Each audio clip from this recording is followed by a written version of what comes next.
then we go to hell. Pupunta ba tayo ng impyerno kapag hindi tayo nagdi-devotion, hindi tayo nagbabasa ng Biblia? Hi mga dear, sagutin natin yung katanungan dito sa vlog natin na kasalanan ba ang hindi magbasa ng Biblia o hindi mag-devotion. May nag-comment dito, ang sabi niya, then we go to hell. Yung hindi mo pa napapanood yung video na ito, go to Pio Center sa TikTok, sa YouTube, or sa Facebook. Yun lang din yung name. Then, sabi niya, then we go to hell. Totoo nga ba, napupunta tayo ng impyerno kapag hindi tayo nagbabasa ng Biblia at hindi tayo nagdi-devotion?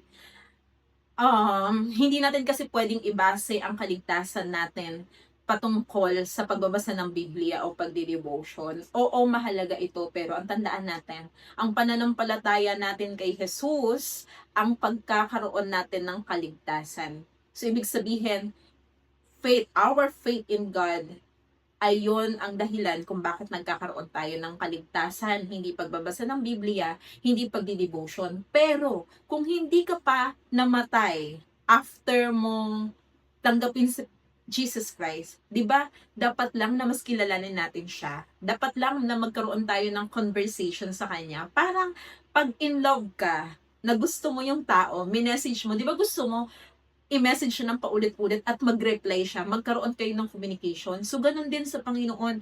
If you are in a relationship kay Lord, gugustuhin mong magkaroon ng conversation sa Kanya, hindi lang tuwing umaga, hindi lang once a month, once a week, once a year, dapat everyday, di ba? Parang pag in love tayo, may good morning, diba? May good morning, may I love you, I miss you, kumain ka na ba? So, kinikilig pa nga tayo eh. Di ba dapat ganun din sa Panginoon? Excited tayo at kinikilig tayong makipag-usap sa Kanya. So, ibig sabihin, ang pagdi-devotion ay hindi natin basihan ng kaligtasan. Ang pagdi-devotion ay resulta ng ating kaligtasan. So, ibig sabihin, kung alam mong ligtas ka, you are going to be in love, reading and meditating the Word of God.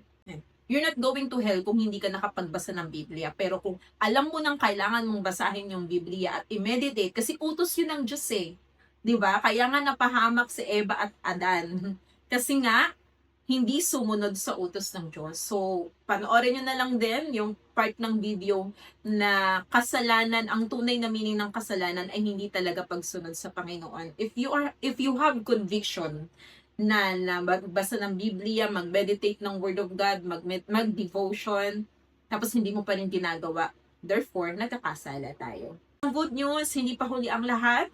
Kung ang tagal mo nang tumanggap sa Panginoong Jesus pero wala ka pa rin personal na conversation sa Kanya, maybe you're praying pero you're not listening to Him. Paano natin malalaman yung gusto niya sabihin? His love letter. Read and meditate His love letter, which is Bible. Huwag mong hayaan tong naaalikabukan lang, nakatambay lang sa bahay. Mas marami pa tayong oras sa ating cellphone or mga social medias. Bigyan natin ng panahon na ma-meditate ang word ni Lord. Hindi naman hinihingi ito na 24 hours a day, hindi. Mag-an ka lang ng minuto hanggang sa maging 30 minutes, 1 hour. Depende sa'yo.